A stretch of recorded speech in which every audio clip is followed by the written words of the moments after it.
Welcome to the very first episode of Real Body Talk. My name is Jennifer Kreatsoulas, coming to you today from Radnor Studio 21.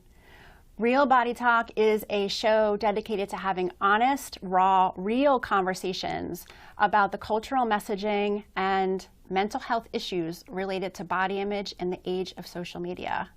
Today, I'm really excited to have my first guest, Dr. Jenna DiLossi, co-founder and clinical director of the Center for Hope and Health. Dr. Jenna and I are going to talk real today about perfectionism and body image and how we can cultivate resilience as we navigate these challenges in our lives. Welcome, Dr. Jenna. It is so fabulous to be with you today. Thanks for having me. So I want to ask you, how do you define body image and perfectionism, and where is the intersection of these two?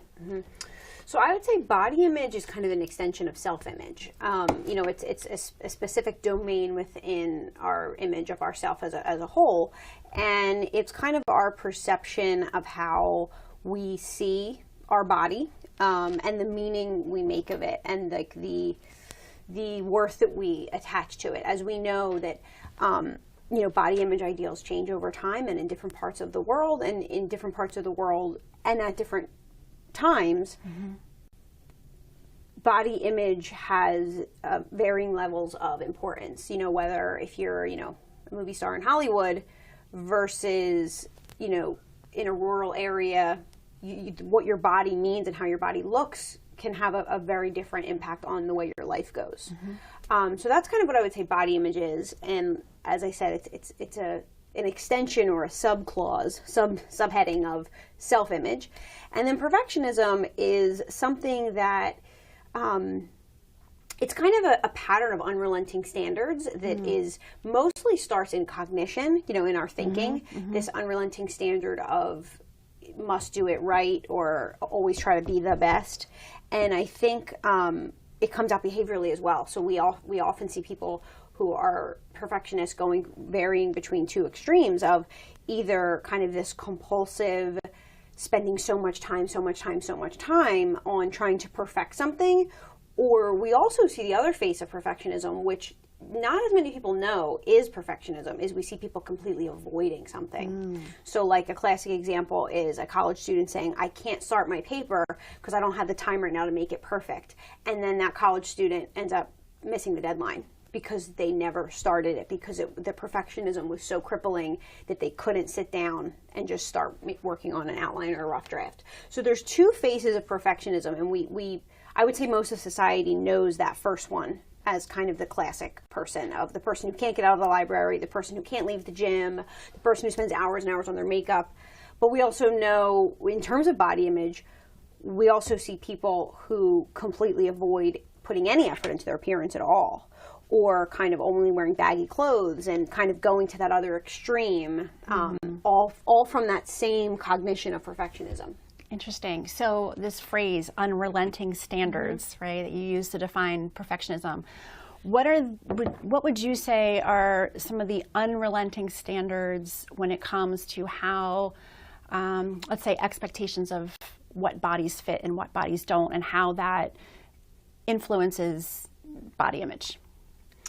Oh, that's a loaded question. I mean, as I said, it changes based on where you live and what year it is, and how about things like comparison, or like different aspects that might drive perfectionism in body image? Yeah, so I think especially with the age of social media, especially young people, we have the ability. I like how I included myself in the young people. Am I included too? Yeah, we're okay, all great. included. We're all included in young people. That I think we have this ability to compare to others so immediately and at a constant speed than ever before, that we just did not have the ability to do. That our moms and dads and our grandparents, they compare to someone they saw at the grocery store or at like the PTO meeting, or their coworker next to them who got the promotion. But we have this, in today's society, we have this constant ability. I mean, in 30 seconds, can just kind of continuously keep comparing, and then you exacerbate that with the other piece of technology of all the editing and filtering and what we're able to change. I mean, it used to be, that we, as a society, we finally got young people, especially young girls and young women, to realize, okay, the people you're seeing on the magazines, that's not really what they look like. I think as a society, a lot of people have come to understand that. And I do hear a lot of the patients I treat. I treat a lot of teenage girls saying that they have this understanding that the models and that when we see Reese Witherspoon on the cover of a magazine, while Reese Witherspoon is beautiful, she doesn't look exactly like that in real life. They've edited her up. Most people know that, but now with, like I said, the combo of social media and editing technology that we could all do with the downloading of an app, we're now not seeing Reese Witherspoon and other, Jennifer Aniston to compare to on the magazines. We're now seeing like the girls in our friend group or the boys on our lacrosse team who are editing themselves. And so that belief, because what research shows is we are more likely to socially compare and then to be affected by that comparison by people who are the most like us. The more you have in common with them, the more likely you are to compare, which is why we often don't see teenage girls comparing to teenage boys, because there's already so many natural differences. We see, so with models and celebrities, there's already that disconnect where we already know they're not like us in a lot of ways. We have the ability to say, okay, well, they're paid for this, or they have, a professional hair and makeup person, they have a professional chef, they're paid to go work out. Like we can come up with these things that are true statements, but when now it's the girl who lives next door to you, or it's your best friend, they're more like you. There's a lot of natural things that make you have more in common with this person, so that comparison is even heavier and the impact psychologically is deeper. So, as humans, we do compare, right? That is a kind of a natural reaction, comparison. Can you talk a little bit about, what's the line when it becomes just like a kind of a natural reaction to something more serious, more detrimental, something that is now, challenging self-worth? Yeah, great question. I mean, I think social comparison is human. We all do it. Every single one of us do it at varying degrees. And there's a time and a place where maybe comparison could be healthy and motivating. If you see an athlete on your team, you're like, wow, she really is great. Like, she's really fast. And you see this person trains hard, and you're like, okay, I want to get up to that speed. And that motivates you to practice harder, or same with studying, or, motivates you to work harder.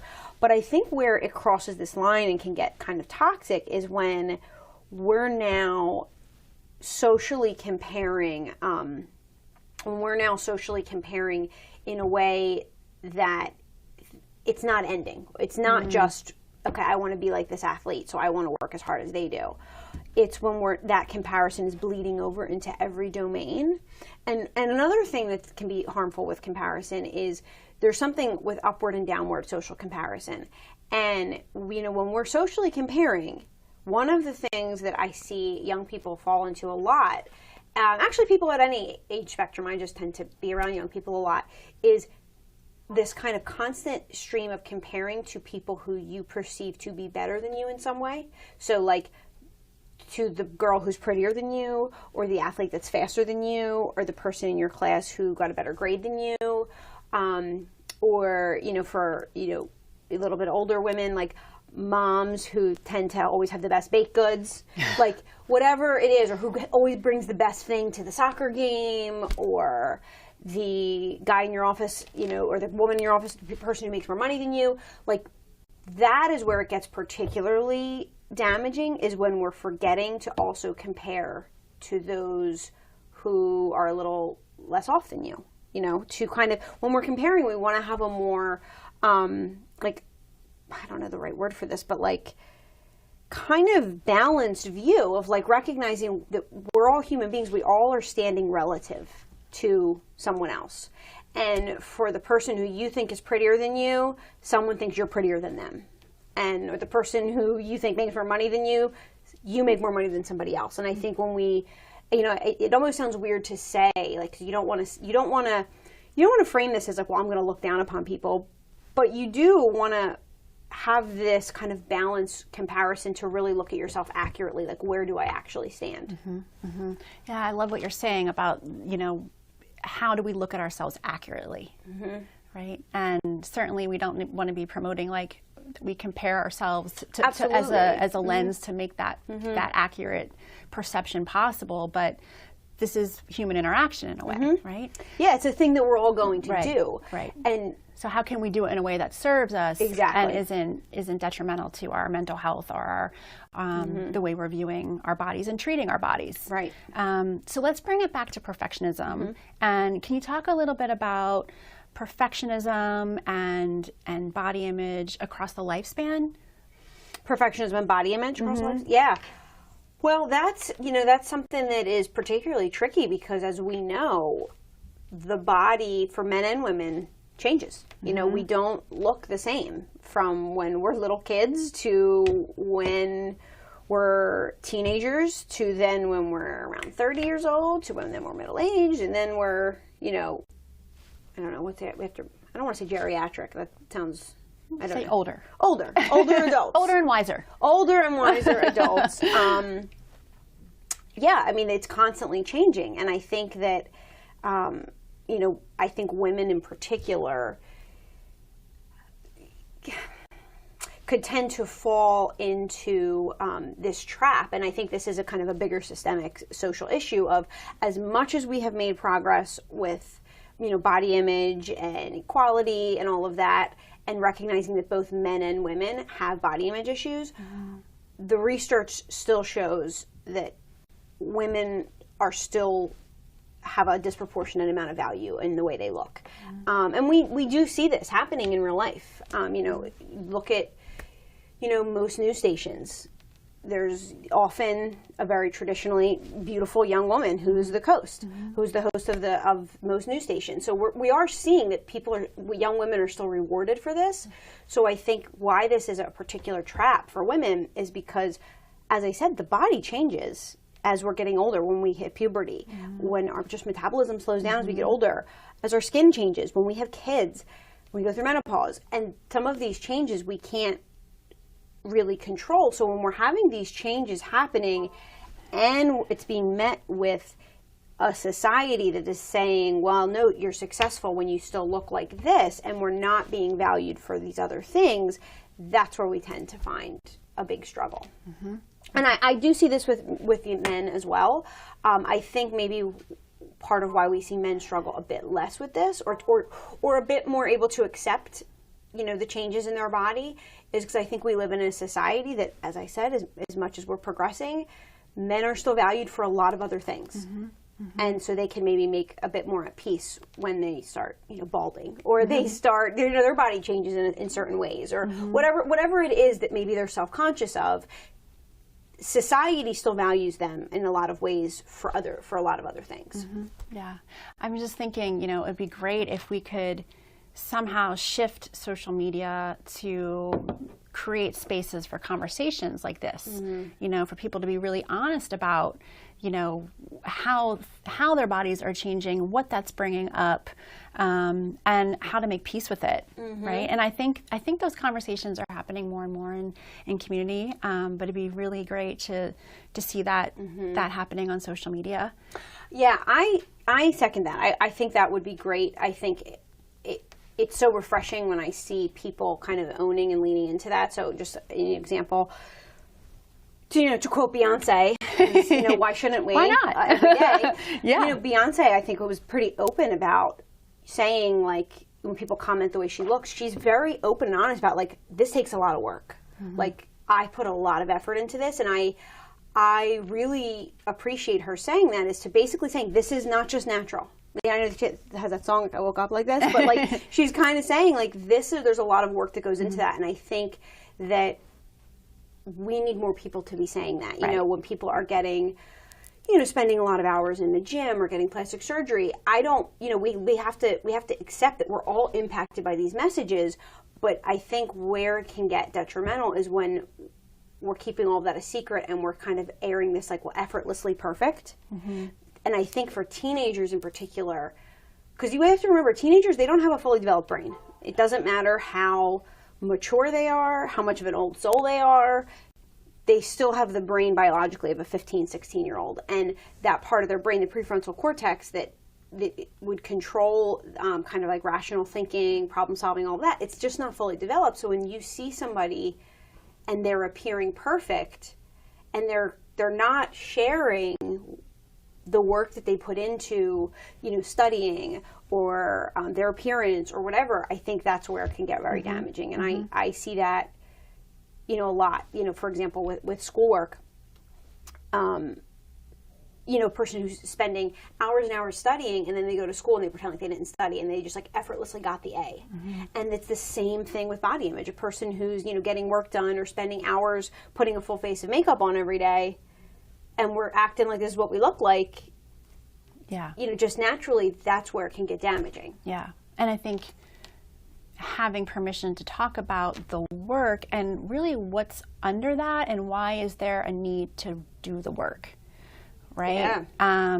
Because I think there's a line there too, especially if we bring this back to perfectionism. Yep. And depending on the severity of how negative the body image is, I think someone can hear, oh, I'm going to go do the work and take that to an extreme. Right? So there's so much to balance in creating a healthy relationship with oneself, right? And I think partly what you're sharing is like, okay, we need to talk about what this work is, and what's our approach. Are we coming at it from a perfectionistic standpoint? Are we trying to meet some type of unrelenting standards of body image? Where's the line, and when is it okay to just be content? Right. Exactly. And yeah, please. And well, I don't know if this is totally going to answer your question, because it's hard to define where that line is. Right. It's hard. There's not like a set place of like, okay, this is okay to strive for, but then no, that's right. That's harmful. So what would be the kind of the anchor, the key in like helping someone to balance balance how they interact with their bodies and their body image? Perfectionism, what's coming to me is self-compassion, right? What is a tool, or can you provide some tips, some guidance on how someone can navigate these body image perfectionism and stay in a healthy space? Yeah, I think self-compassion is super useful. I use it a lot in my clinical practice. I think it lends really well to cognitive behavior therapy, which is my area of expertise. And I think self-compassion, there's a book by Kristen Neff about self-compassion. It's very user-friendly, and it lends very nicely to cognitive behavior therapy. And it's pretty simple. It's kind of like looking at these three tenets of like reducing self-criticism, viewing yourself in the context of as humanity, of like we all share humanity regardless of our differences, and then also trying to be mindful and present in the moment. And I think, to put it the most simply, is like we all know what compassion is, and to kind of practice like, how do you talk to your best friend? How would you talk to your daughter? How would you talk to so-and-so? And really trying to turn that inward, because we know that most people are the harshest to themselves, and some of the things that we say about ourselves we wouldn't dare say or even think about, our daughter, our niece, our neighbor, our best friend, and really trying to kind of turn that inward, that dialogue. And the basic humanity is recognizing that, like, as human beings, we are all flawed. Like, we're born flawed. We will always have some flaws, and leaning into accepting some of those flaws. And I think in terms of body image, whether that is, accepting aging, whether that's accepting, women getting cellulite or getting stretch marks or whatever it is, kind of figuring out like that line to like lean in to accept that as humans, we're all going to have something. Like, you might hate your nose, but somebody else hates their thin hair. And like, if we all could kind of lean in a little bit more to acceptance of some kind, I think it would make us as a society, I think, a little less toxic around body image. Yeah, absolutely. How about thinking about compassion also, and in addition to everything you said, in terms of kind of weeding out those influences that are working against someone, that are kind of really making someone feel, I don't know, like driving up their angst around their body image. You know, I'm thinking about social media accounts and different influences that maybe need to be just removed from one's life to create more space for compassion. Can you speak to that? Yeah, I think, again, that's another one of those things where it's a hard line. I mean, I being a behaviorist, I very much don't believe we should be avoiding things. As you know me, you probably know that about me, that I think we have to face our triggers, and but at the same time, I don't think we have to constantly look at something that is only going to make us feel crappy.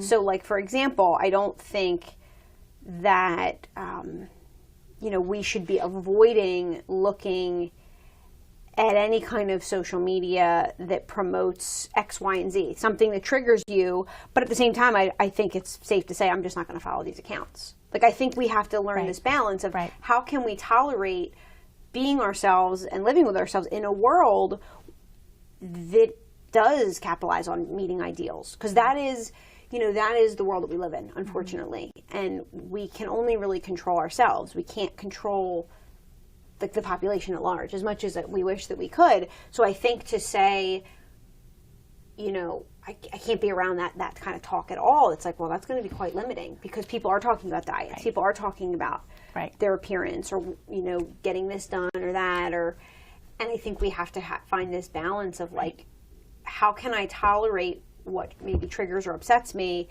and at the same time, like, how can I care for myself by not overexposing myself? Right.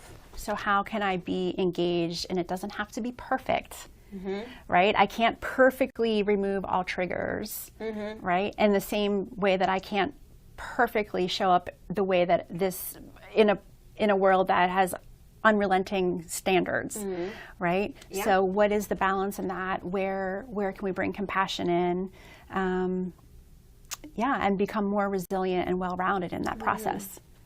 I think something I do in my clinical practice a lot is something we do. It's a pie chart, and it's part of a specific treatment protocol that I sometimes I use the pie chart, but I call it like eggs in a basket. And I've been doing this for years of talking about, like, if you think about that, what that term means, that phrase, don't put all your eggs in one basket. I think as human beings, we all have little baskets that make up our self-worth. And when we put a disproportionate amount of eggs in any one of those baskets, we're setting ourselves up to struggle. So if you're an athlete, we want to be careful to not put too many eggs in that basket, because what happens when we tear our, I don't know, I'm not athletic, so I don't know what, Achilles, ACL, there you go, that's something. What happens when your sport's over? Or, if you do have some eggs in your body image basket, I think there's nothing wrong inherently with caring about your appearance, or liking to hear someone say that you're pretty, or wanting to put makeup on. Like, I don't think there's necessarily something wrong with that, but taking a look at, like, how many eggs do I have in that basket? Because that's when we tend to see people really, really struggle. If you have all your eggs in the appearance body image basket, that type of person is going to struggle a lot more after they have a baby and their, body just doesn't look the same way, versus somebody else who can look at it and be like, oh, bummer. Yeah. Like, that's a shame, and they can kind of move on. Right. That, I think, is, creating a more well-rounded sense of identity and sense of self-worth. And the other thing I just think, and I see this a lot, I just wish as a society we were talking more to each other. And I work in this area, and I see a lot of the teenagers of everybody. I shouldn't say everybody. I don't want to make it sound like it be all or nothing, but a lot of the people I'm working with, especially teenagers, are reporting this, they're finding that their peers, are not talking about their own struggles. And this, acting effortlessly perfect is one of the most harmful things we're doing for ourselves and as a society. Yeah. Acting effortlessly perfect. Because we're not. Nobody is. Yeah. No, that's a great phrase, though. Nobody is. Yeah. So I'd say some keys here: eggs in a basket. Right? Yes, keep them balanced. What was the phrase? Effortlessly. Be mindful of not of not being effortlessly perfect. And I think as adults, being very mindful of what are we modeling. Absolutely. To the next generation. Absolutely. That's a whole other show, for sure. Yeah, that's all. I would love to come back and talk about modeling. All right. Well, we will have some real talk about that another time. Dr. Jenna, thank you so much. Thank you so much to Dr. Jenna DiLossi for being here. I'm looking forward to seeing you again at the next episode of Real Body Talk. Thank you.